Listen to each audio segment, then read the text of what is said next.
Hello and welcome to another edition of Pulp Picks. My name is Patrick. I'm Fritz. And thank you for coming back after a week off to our weekly comic book reading recommendations on New Comic Book Day. Last week we didn't have an episode because I went to Duluth. How could you? I know. Depriving these good people. I don't think anybody would say that. But so every Wednesday we get a bunch of new comic books on our shelf.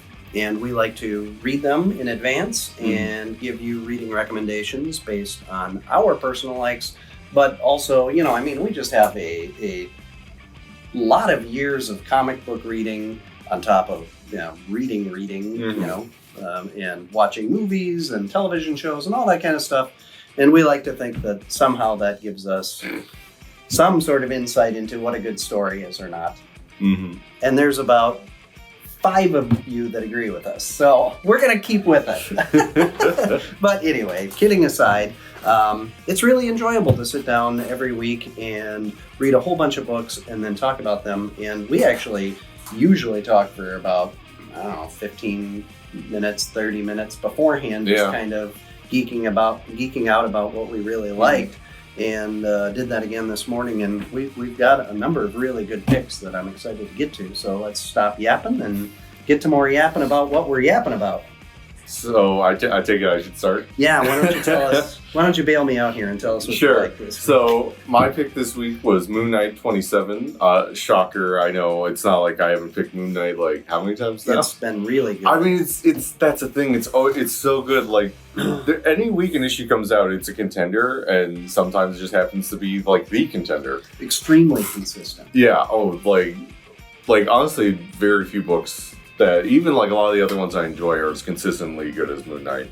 But this issue, so recently we've been dealing with, there's a new Black Spectre who's like trying to just ruin everything for Mark, as a lot of people who don't like Mark want to do. Like, it's like if you want to like make Moon Knight's life bad, you don't like go halfway with it. You like really want to ruin his life. But so with this issue, to try and figure out like what his like actual plan is, both Moon Knight and Hunter's Moon, they, in kind of like an earlier callback to like, I think like the second issue of this current run, like go inside the mind of a comatose villain of theirs to like try and figure out like what he knows about Black Spectre's plan. And it's this kind of cool thing, like, because they're in the mindscape, like, Mark's alters are able to, like, kind of come out and help them. Was that in the Giant 25 issue? The Black Spectre show? No, the Dream thing, yeah. Oh, no, that was, there's, like, issue 2, there's, like, that, like, landlord who's got, like, weird sweat that, like, allows him to control your mind. Yep. Yeah, and, they're just like, oh, we should take some of this guy's sweat so we can get into Vibrode's brain and, like, figure out what he knows. Yep, okay. Which sounds insane when I say it out loud, but, like, it's super good, and I don't know, there's that. They've got like the whole thing of just like Hunter's Moon. Last issue we established. So every time like a Fist of Khonshu dies, they come back, but they don't come back like completely whole. Yeah. And after Hunter's Moon's most recent death, there's some other stuff trying to leak out from the other side. Yeah. To put it one way. Yep. Like there's other prior like Fist of Khonshu that are like manifesting in his psyche. And this issue, it doesn't seem to be quite as much of an issue, but they are like, it definitely seems like it's something to be concerned about going forward, that's for sure. Yeah, it's a nice little twist. Yeah, like, especially like, kind of comparing to like how Mark has like kind of made peace with his different alters, whereas like, Dr. Badir, he's like, this is new to him, like, he's not had to deal with this kind of stuff before. Yeah, and he's kind of been a much more rational, logical, have a plan kind of guy. Yeah. So to like have So to have this like whole new thing happening to him, like he's rolling with the punches as best he can, but I don't know, you feel the tension there starting to grow. Yeah. But speaking of tension, without getting spoilers, I definitely figure out like what Black Spectre's plan is. It's more of a matter now of like what can they do to stop it, because it's big. I'm going to be very curious, especially because if you've seen, they're building towards the death of Moon Knight coming up here soon. Yeah. So like, how much that's going to stick, who knows? It's comics. It doesn't usually tend to, especially with a character who part of his whole shtick is like, he doesn't really stay dead. So I don't know. I'm super excited to see where they go with this from here. I honestly, the way this series has gone, I don't even know that I could necessarily predict because McCade loves throwing out curveballs. Yeah. But I think they've done a really good job of bringing in villains in this one because, some of it feels like previous Moon Knight writers just haven't known who to bring in as villains. Yeah, it's like Bushman's back, and she's like, I don't care anymore. Does he have a face or not? Yeah. But like, I mean, the fact that like going back to issue 25, 8-Ball of all characters gets like this weird little mini arc where you're just like, oh, I kind of care about 8-Ball now. It's like, it's wild. Yeah. So that's one of the things I love. It's like a lot of these, like, it's either like these real deep cut characters or there's like these new villains that are like fun. I just, again, every issue is great. The art's always fantastic. Like, I'm going to be so sad whenever this run comes to an end, as all runs do, but thankfully it doesn't look like it's going to happen anytime soon. Yep. So it's got legs, I think. Oh yeah. But no, can never say enough good stuff about this series. But speaking of saying good stuff about series, over to you, Patrick. Yeah, well, I'm gonna continue with the series that I picked the number 1 of and go with The Sacrificers number 2. This is Rick Remender's new series, and Rick Remender tells a very dark story typically. I'm trying to think of like what's the most lighthearted thing he's ever written, and I legitimately cannot think of anything. No. So I picked number 1, and I don't even really know how to explain this. It's in a pseudo fantasy world, or at least it's in a fictional world.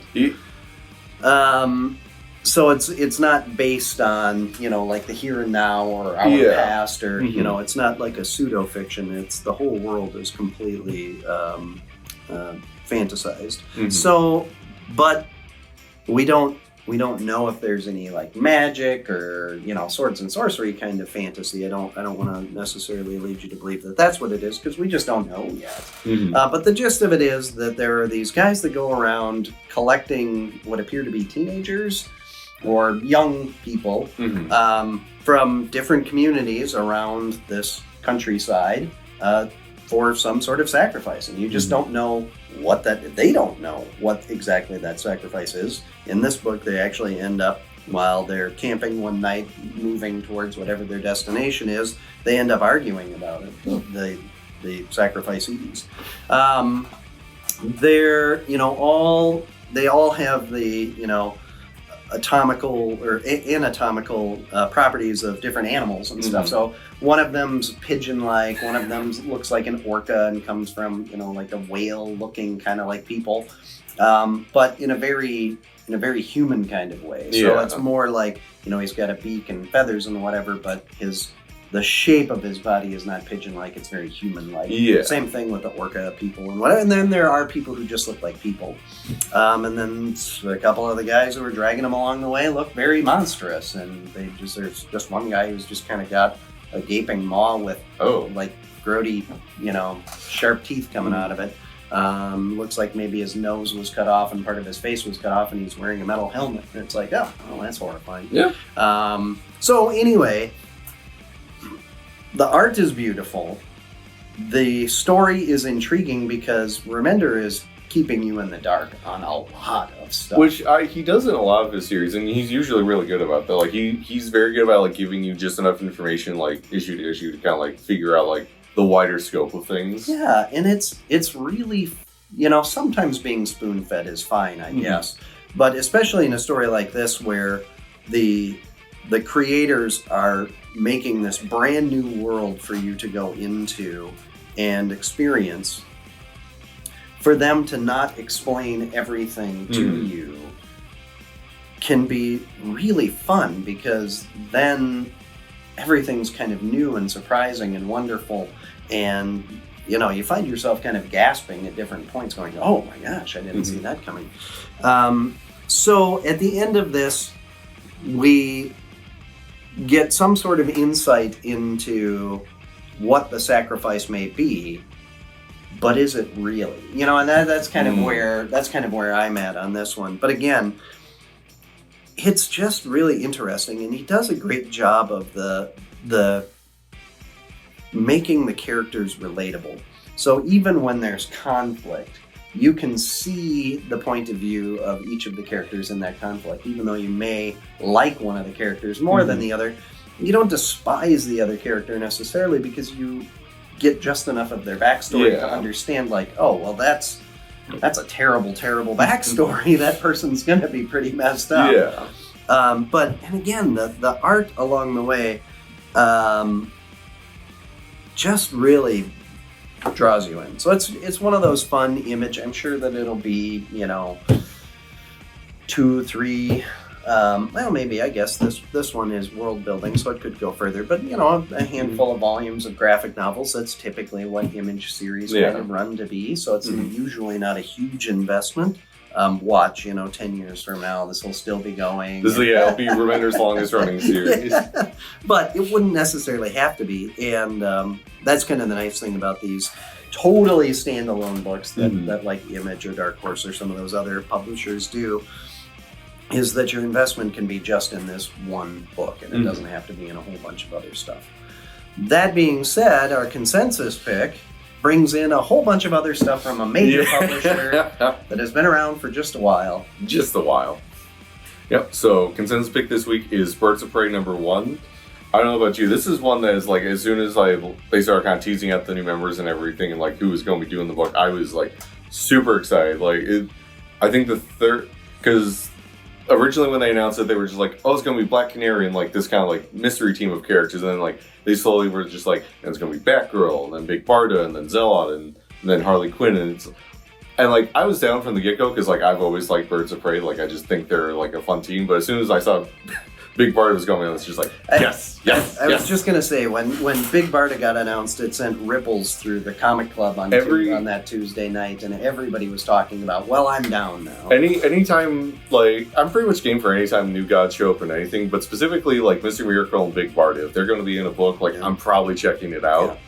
Yeah. And, yeah, it does not disappoint. It's very much getting the, like, band back together kind of issue, except this is, like, part of the whole deal with this is a team for Birds of Prey that's like, some of them have been on there before, like Barda's been on the team. I think Batgirl's been on there, like, or at least like helped out since like they've usually been kind of like a very Batman like adjacent group. Yes. But then you've got like the real wild cards here with like Harley and Zealot, where like they're real good at doing violence, so that's kind of why they get to be here. So yeah. Black Canary says she wants to put together a team that when you see them on the street, you crap your pants. Yeah. And, but the other interesting thing is they don't know, they know why they're putting the team together, but they don't know exactly what they're going to have to do to accomplish this goal. Like, interesting. Like, we kind of figured that a little bit more that out by the end of the issue, where we get to, like, find out, like, because there's, like, another person kind of like helping Canary kind of like get this all together. Yes. And I don't know if this is like the first time like we've really kind of been meeting this character, because it's hard to get to talk about without getting to spoilers, but like the gal in the chair. Like it's, I don't know, because like I'm not as familiar with like some aspects of them, so like maybe this is the first time we're meeting this kind of like version of them. I think so. Okay, but regardless, like I'm because like I like the other version we know of them, so I'm very curious to see what like this one's whole deal is. Yeah, especially with the trappings around why they're having to explain that they're slightly different from the one that we know. Yeah, especially because they have no like association with like what's going on here. So the fact that they've been like pulled into this is I'm super excited to see that. But like I don't know, everything about this book I love. Like, I love the characters' interactions. How Barda just calls Cass Little Bat. Yes. I love their whole thing of just like, they're just, they bond over a fight as superheroes are to do. The 2-page spread at the beginning of it was so cool. That's the thing. Like, one of the things that I knew I was going to love about this is the art. Leonardo Romero just absolutely kills it, and I feel like we don't talk about like other aspects of art, like the inking or the coloring on a lot of the books, but like the colors on here, Jordi Belair, absolute, like this is probably contender for like my favorite looking book this year for Yeah. sure. And the coloring goes a long way towards that. Yeah, it's not in style, but similar in impact to She-Hulk. Yeah. That's one of the other books that we've talked about where, oh man, the colors in this book just make it really pop. I'll be honest, I was worried this was going to be a gimmick book. Where the editors are like, we need to see more of these characters, so let's cram them in a book together. And it was not at all. No, there is definitely a good story happening here. The characters feel true to themselves. It's going to be really interesting to see them thrown together. It's got, all the makings of one of those classic odd combination teams like Guardians of the Galaxy or what have you, that on paper they shouldn't work, but they're going to tell a great story. So, and I mean, Kelly Thompson, we've been picking a lot of her stuff recently. I feel like, as we picked Call #1, we picked, we've had a couple different books from her, especially like a lot of her indie stuff recently. Yes. But yeah, so, and if you know her from that, or if you know her from her Marvel stuff, Black Cloak. Yep. Or if you know her from her Marvel stuff, she recently had like a really long run on Captain Marvel that a lot of people really loved. So like, you're in like good hands. Like her and Romero, like, I would love to see this book go on for as long as they can. Especially with this team together. Because, one of the things Romero art is very much in the vein of stuff I like. So and one of the things I found interesting, Thompson's actually said that, like, depending on like the like mission for each arc, like they might kind of like rotate certain characters in and out. So like I like when you've got like teams where it's just like you've kind of got like a core cast of like these ones are always going to be here, but like there's going to be like fun guest stars here and there. Yeah, they do like that too. Yeah, like that's the appeal of like kind of some of the old stuff like Brave and the Bold, where it's just like, Batman's generally going to be in the issue, but like who's he going to be teaming up with? Or like Justice League Unlimited, where there's usually one of the like core members of the main cast, but then it's just like maybe Booster Gold's going to show up, maybe maybe it's Elongated Man, who knows? Yeah. Well, and the reasoning, they go into the reasoning for why each person is on the team. In particular, the reasoning for why Harley Quinn got at, because again, why would any of these other characters hang out with Harley Quinn? When you listen to the reason, or when you see the reasoning played out, it is great, especially the fish part. Yes, the fish part is great. I love everyone's reaction to hearing the story too.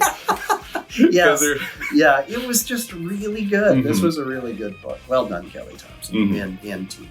Yeah, fantastic.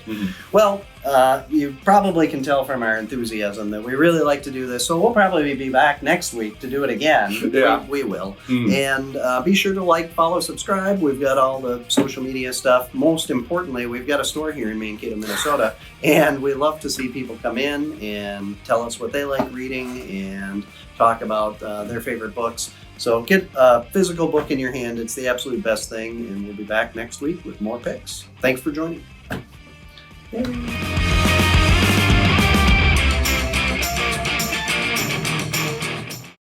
have at the end. Holy roller. Is that bowling? Roll a strike for justice. Andy Samberg. All right. Wait, as in the actor Andy Samberg? I would guess. Why would he get top billing over Rick Remender, if not? That... Spoiler alert for the people still watching. We might have accidentally found like a contender for whenever this comes out. Oh, bonkers. Yeah, it looks like it's a vigilante with a bowling theme. Looks like he's about to... What if Fred Flintstone was a superhero? Well, I think that's just Captain Caveman. The Punisher. Oh my god.